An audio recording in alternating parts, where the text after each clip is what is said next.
Good morning, everyone, and welcome to the opening fireside session for GIF 2020 Virtual Edition. This session is live.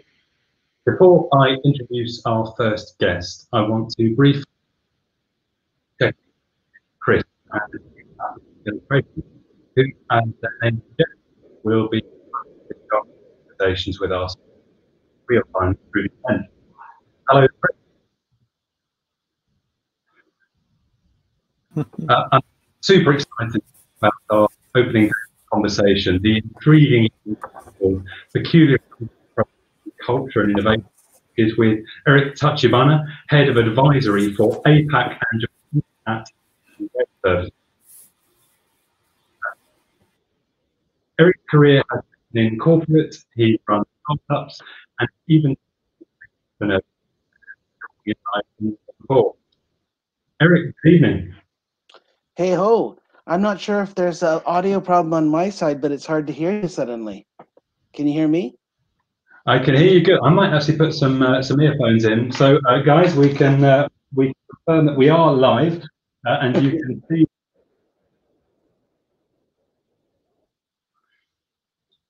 I've got you now, Eric. Great. Well, super excited to join you guys today. So, Eric, I must say, super excited to talk to you. Also, something of a relief to be kicking off a live digital conference with an expert in web services. For those of you watching who aren't familiar with Amazon Web Services, could you just give viewers a sense of the function of the division and how close it is that you work with Amazon and the other business units? So Amazon Web Services is the public cloud computing arm of Amazon. Essentially, if you're not familiar with public cloud, you can sort of imagine that you treat IT sort of like your light switch. All you need to do, you don't need to have a power plant, you don't need to have an electricity, any of that utility. You just turn the switch on, turn the switch off, and you got power. And the same thing is true about Amazon Web Services. Think of, you don't need to own your servers, you don't need to upgrade, you don't need to administrate, you just turn it on, turn it off, and you only pay when you're using it. And so that's the basic idea of public cloud. As to how we work with Amazon, it's absolutely wonderful to be in this company for that exact reason, is that we really do get to work across the conglomerate, I guess you would say, not just with Amazon, but with Alexa and all of the other businesses in the portfolio.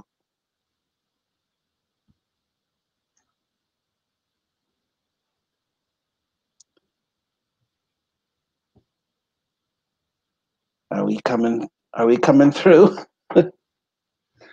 So can I just check with the viewers that we are coming through? I know we've had a couple of tech issues. That's the I guess the downside of being the opening act on a first morning of a conference. We'll press on in true live spirit. Eric, we had a brief catch up a week or so ago, and you mentioned that you are now in your 7th Amazonian year. Amazon is a rapidly growing business. I'm intrigued. Where does that put you in the longevity of service in the company? Oh, we have an internal tool. It's called Old Fart, and it will tell you how many people have joined after you. So I have now just gotten to the 96%. 96% of Amazonians have joined after me. It's amazing kind of growth. That's crazy. I take it that's an internal tool only. Yeah. Okay. Well, I would certainly, in the spirit of bring back the fun, I like that old fart to work out how long you've been your employer. Eric, there are so many amazing stories about Amazon that over the years have become almost business urban myth. I mean, some of them involve empty seats in the boardroom, others involve pizzas, and I'm hoping you're going to let us in on a few more of those over the next 25 minutes or so.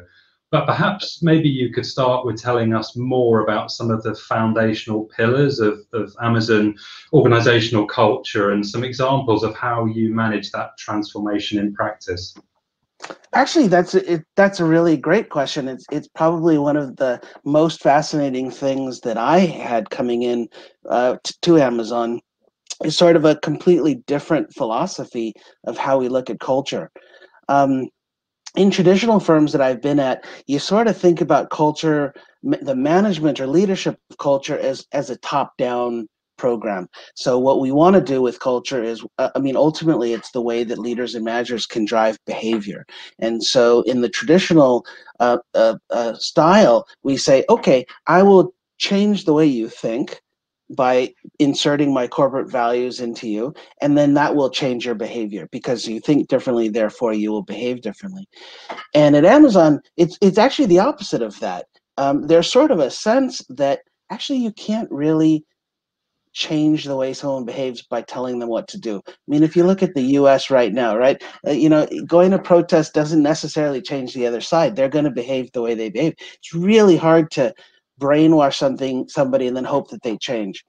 What turns out to be the opposite, though, is that if you can change the way somebody is behaving by changing their habits, by essentially designing the environment such that they're embedded with these values day to day, you can really change the way someone thinks very quickly. And it doesn't take years. I mean, it can take weeks or months to actually, you know, get some to brainwash folks into that kind of the cultural paradigm simply by changing what they do. So there's something about cognitive dissonance that forces humans to change the way they think based upon what they're doing. Like the brain doesn't like that separation. So if I do something every day consecutively in a particular way, I'll eventually think that that's the right thing to do.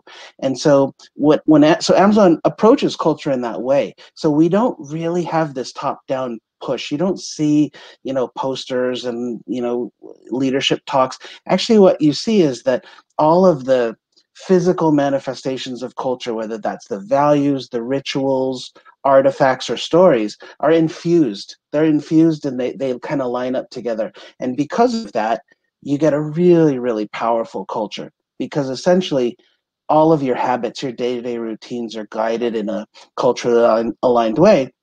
And very quickly, we all sort of move to that.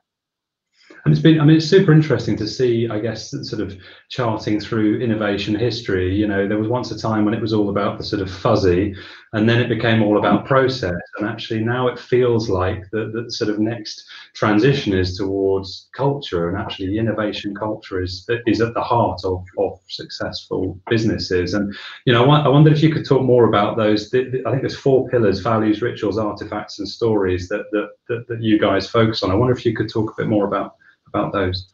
Yeah, well, you can think of ritual as something that you do again and again and again in the exact same way every day or every period of time.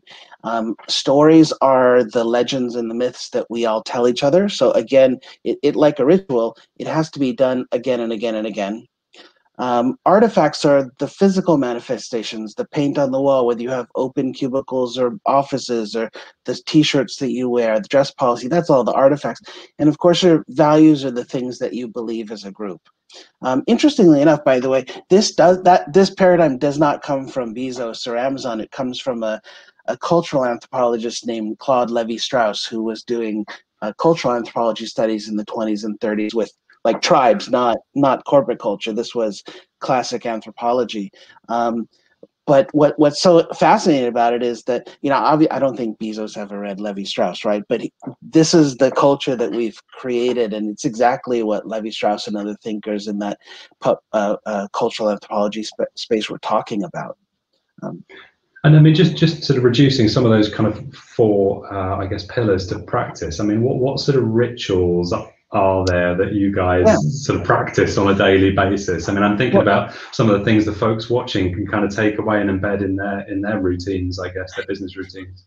In fact, the interesting thing about how culture works in Amazon, you know, is that, again, it's not top down, it's bottom up. We all control our rituals. Anybody at any level of the organization fully controls their what they do. So when we think about how does a junior manager or an IC, a new developer coming in from college, how does somebody like that become a champion of culture? And the trick to it is that what we look for in Amazon are aspects of culture. So you think of these 4 aspects of culture as a Venn diagram. So you have values, rituals, artifacts, and story, and sort of 4 circles that are overlapping. And what we look for are these aspects of culture that are not in the overlapping zones. So let's imagine you have a ritual like a daily stand-up. You guys are probably all agile shops. You've got a daily stand-up, and during that daily stand-up, you go through your, your stories and your epics and all the things that you do in stand-ups. And so as a result, that's an example of that's a cultural manifestation, but it's only a ritual. So what we would do at Amazon is we would say, well, our goal as a leader of that, whatever that is to move it into overlapping zones. So we might be explicit about the first 3 minutes of a stand-up is always a discussion of leadership principles and how in the last sprint, what was the best examples of some of the leadership principles that we all demonstrated. And then you essentially move that ritual into overlapping between ritual and values. And then you say, okay, well, how can we tell stories? How can we create stories about our project team that we're going to give to the new joiners of that project team so that they onboard into it in a culturally aligned way? So let's create stories that we tell and retell.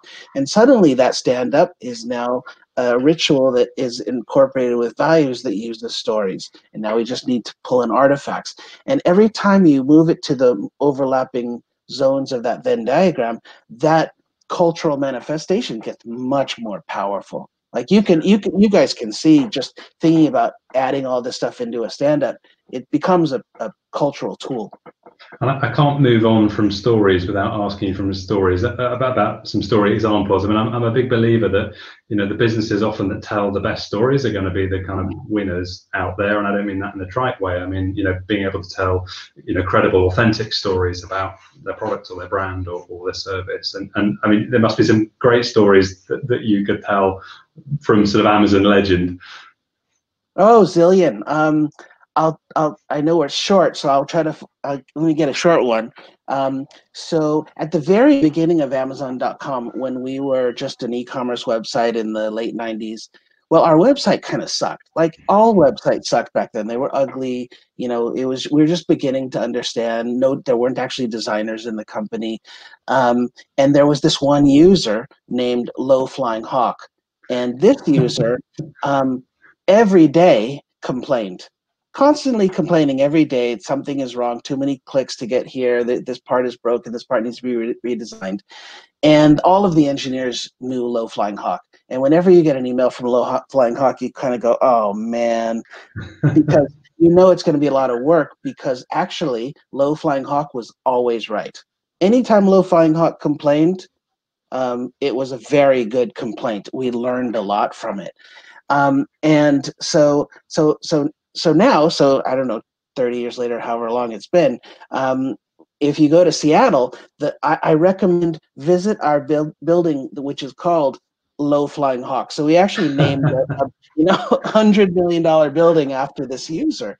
And there's a nice a story in the foyer of the building that kind of talks about this idea, and it ultimately comes to a cultural belief, which is about customer obsession. And the idea that, what is true about customers is that they're annoying. Because no matter if you delight them today, then tomorrow they're going to be like, I'm so delighted, but now I want this. So they're constantly in this state of, I'm delighted, then I want more. You can never just delight them and then they suddenly stay happy forever. Like they will always want more. But from an innovator's perspective, that's the whole reason to live, right? The fact that customers are forever dissatisfied is the petrol that drives the engine of innovation, because it's only because customers are constantly wanting more that gives us the reason to innovate. If they don't want more, everything would kind of stop. And so this building, which is named after this very early user who was annoying, is really about celebrating how wonderful it is that customers are annoying. And I love that he was annoying, because in many ways he was kind of the perfect user, a customer who was not satisfied, who was willing to talk to you. I mean, these are the holy grail in innovation terms. Yes. Getting folks like that to talk to you. Very nice. Thank you for sharing that. I wanted to move on a bit more, but sort of staying with this theme about principles. I mean, Amazon famously has these 14 leadership principles, and I probably only found out about them a few years ago. But when I did, they just made so much sense. I mean, as a designer, I often refer to Dieter Rams' 10 principles of good design, but the Amazon principles kind of feel like principles for good business. I mean, frankly, for anyone, whether you're a startup or a global corporation. I mean, maybe you could tell us a bit more about the 14 principles. I mean, they're all amazing, but 14 seems like kind of a lot. And in fact, you know what? For those of you out there who are aware of the 14 LPs leadership principles, I'll tell you a secret is there's actually 15, because the last one is unless you know better ones. So we always have this idea that our leadership principles, in fact, our culture should be always changing.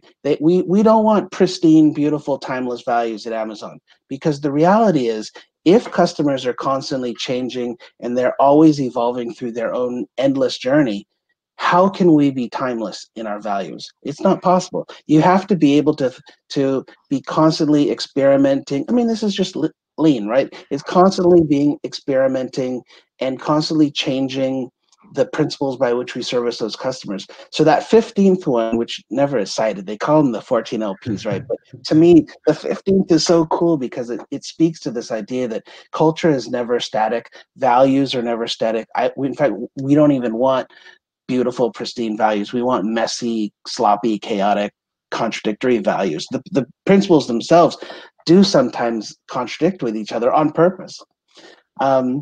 But the idea of the leadership principles, again, comes from Jeff. And we didn't start off with principles. We started off with the typical 3 to 5 corporate values that everybody's got, right? Standard strategic intent stuff.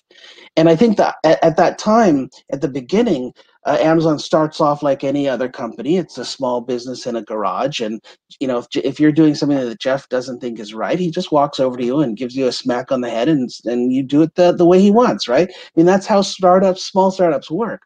But the problem happens as you grow, and so Jeff tells this wonderful story about the first all hands, where essentially what was going on is that he no longer knew everybody anymore.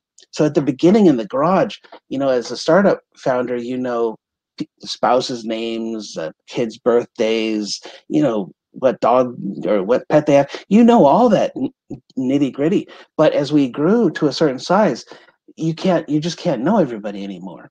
And so the question is, well, if I don't know anymore and I can't have that relationship, how do I actually control behavior? How do I get people to behave like I want them to if I don't even know them anymore and I have no contact ever?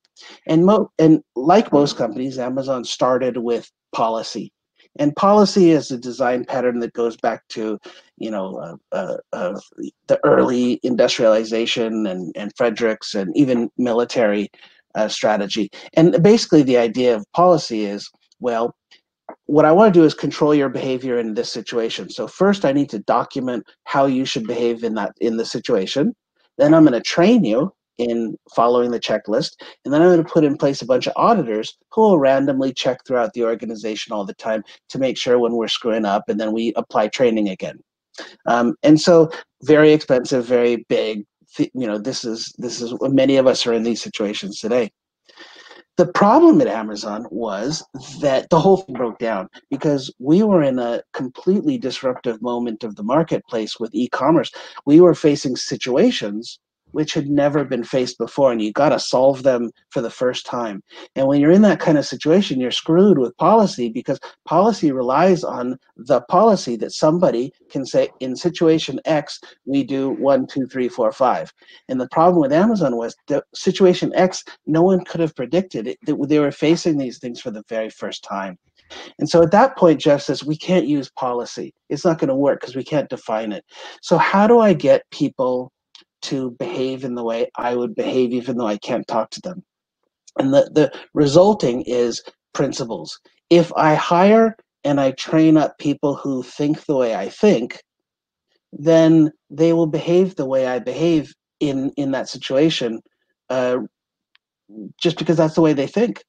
And so that was the kind of the birth of how the leadership principles kind of come about. Is you can't rely on policy, but you got to control behavior. So how do you do that? You make people think like Jeff Bezos. And how do you do that? Through the habits of the organization: values, rituals, artifacts, and stories. And I think that's what comes through so strongly. And I warmly encourage anyone watching to familiarise themselves with the 14 Amazon principles if they haven't already. I mean, it's very clear that the customer is absolutely at the top of the list. And then this idea of sort of empowerment of I guess colleagues, folks working together to make those decisions, which come back again to culture, I guess. And do all those 14 get sort of applied all the time by everyone, or is there some sort of triaging of that list? No, absolutely. They all do. In fact, I'll tell you, I was running a design thinking workshop for my kids about 3 years ago, and they do the post-its and all, design thinking. And my middle daughter, Lauren, is like 10 at the time, and she's standing on a chair presenting her ideas to the team, and she was blah blah blah, bias fraction, da da da, ownership. And I realized, oh my God, I've brainwashed my own children in this Amazon. It's really impactful, and like you say, all of the LPs are used together. And they feel very grounded as well. I mean, like, I don't think I've ever seen a sort of leadership principle that's got, leaders don't believe they or their team's body odor smells of perfume. I mean, is that in the spirit of bring back the fun again? I mean, talking about body odor in a leadership principle feels funny, but actually kind of pretty powerful in terms of, again, leveling, leveling leaders, that kind of, nothing is below them. They have to justify their existence, they have to justify their beliefs, they have to build and gather evidence. Yeah, spot on. And so I mean, back to this idea of, is it all 14 all the time, or is there a short list, or do individuals kind of work with different ones in different ways?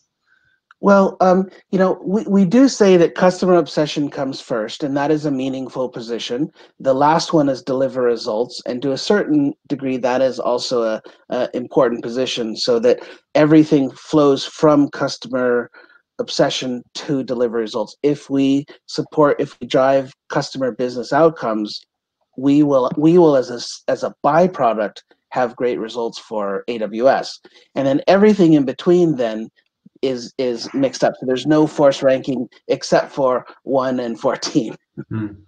Very interesting. I think we could spend an entire session just talking about these. I mean, there were some that sort of popped out for me, and I love this idea of in the second one, ownership, about not sacrificing long-term value for short-term results. And I think that's a super interesting metaphor, because many folks working at the front end of innovation often struggle to kind of talk about the fact that it's different to downstream. It needs to be handled differently. The performance indicators are different, and how to kind of take those messages and those successes, which are often failures or learning journeys, and kind of respin those in a way that feels acceptable or digestible to a corporate machine. To have that as number 2 in your principle feels already incredibly empowering to you guys charged with innovation. Yeah, and that one is absolutely taken seriously. When new joiners come into Amazon, the first impression of ownership is that I will do whatever job that needs to get done, and that is true. That's kind of like the level 1 of ownership. But to me, the true meaning of ownership is that I am a shareholder. Like, I am a board of director member. I own this company, and the decisions that I make need to be about driving long-term value of the company, not about short-term, did I hit my utilization metric this month? That's not, that's maybe part of deliver results, but this idea of ownership means that I'm responsible, I'm accountable for thinking as an owner of the firm. And when we think about customer obsession, the highest level of customer obsession that I've kind of understood is where actually we are schizophrenic. And like, when I go into a customer, I don't think of myself per se as an Amazonian. I actually think of myself as a shareholder of the company, the customer that I'm working with. And that's really nice, because that's sort of the other one that really stood out to me was number 10, which is frugality. And I think it's a really interesting idea that the most valuable business in the world still has the idea of being frugal in its principle, accomplishing more with less, self-sufficiency, I guess back to the sort of minimum viable products type philosophy on life. And, I think that's super interesting as well. It leans on the idea of lean and speed and efficiency. And maybe you could give us a sense of how that comes to life. That's funny, that is the when we do internal sessions for new joiners, frugality is the one that people misunderstand the most, and it's also strangely my favorite one. I love that leadership principle. And at first there's this sense, I came from banks before Amazon, so when I see frugality, I'm like, okay, you can't spend any budget, be cheap, don't remove the free coffee from the pantry, that kind of stuff. And there is an aspect, like you say, learn to do more with less. So there is an aspect of, we don't spend without intent. We don't spend in stupid ways. Really, what we want to make sure that we get that return. And that to me is sort of the second layer of frugality, is this idea that, actually Amazon's got pretty okay cash flow as a business, right? So we do have money to spend. In fact, I would almost say that Amazon wants you to spend money, because we have, is it better to have it in a current account earning 0% interest, or is it better to do something with that money? Well, obviously in a business, it's better to do something with the money. But the idea of frugality says that every dollar that I spend, I'm accountable for a 10 times return. That's kind of the internal metric that we use. So whenever I think about spending money, I don't think, oh, I can't spend money, I'm going to need to get all sorts of approvals to spend money. No. If you have a business which will generate 10 times return, spend what you need. Be bold, be an owner, and drive that thing through. And that's what I love about frugality, is it actually empowers you to be an owner, because it says we entrust you with this idea that we want 10 times return. If you can be an entrepreneur, Amazon's happy to be a venture capitalist. And one of the things I've heard about is day one culture, day zero, day one, day two culture. I mean, very, very briefly, because we're coming close to our time now. Could you just outline how day one culture sort of drives into the point you've just outlined? Yeah, so day one culture is sort of this idea that that there are stages, there are life cycle stages of a large enterprise, and it goes from day zero, which is totally chaotic and forming. Day one is really the beginning of that S curve into maybe just past the tipping point where you're really getting that acceleration. And then day two is sort of the end of the S curve as you're beginning to flatten and operationalize, and you don't see that fast acceleration. And the idea of day one culture at Amazon is that we want to resist the end of the S curve. We would like an S that goes up forever, basically. We don't want to tail off at the end. We want a J, right? That's what we want. And so the idea of day one culture is, how do we ensure that as we do scale, as we grow, I mean, Amazon is huge, as we do grow, how do we hold on to the behaviors, the principles, the colleagues that would have been part of the at the beginning of the S, when everything was really, really exciting, fast moving, nimble, we were learning like crazy. How do you maintain that? And that's core to how Amazon works and how we've been able to live for so long and continually grow.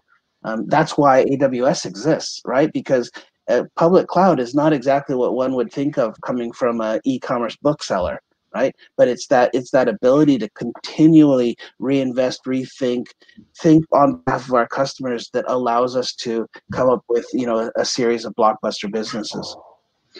Eric, thank you. Half an hour has gone in a flash. You've shared so many nuggets on innovation culture and best practice. It's been absolutely inspirational.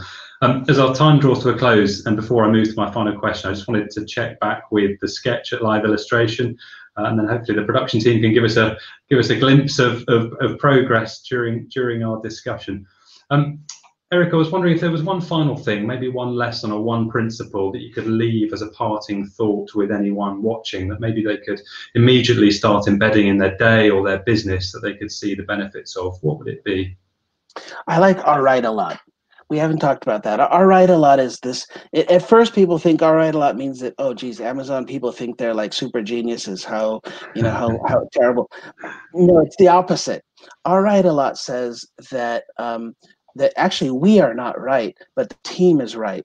And if we create a diverse set of inputs, many smart people who are extremely different. So diversity is critical to our write a lot.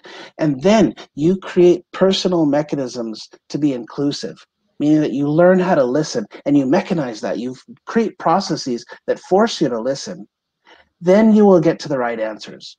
And very lean startup, right, is we have to be constantly experimenting, and nothing we know is true. The only thing that is true is what the market tells us through experiments, and that's about gathering as much data as you can. And I love that leadership principle. Eric, they're all amazing. Look them up. They're all amazing. Eric, it's been an absolute pleasure talking with you. Thank you so much. To our Global Innovation Forum audience, thank you so much for watching. Eric, thank you again.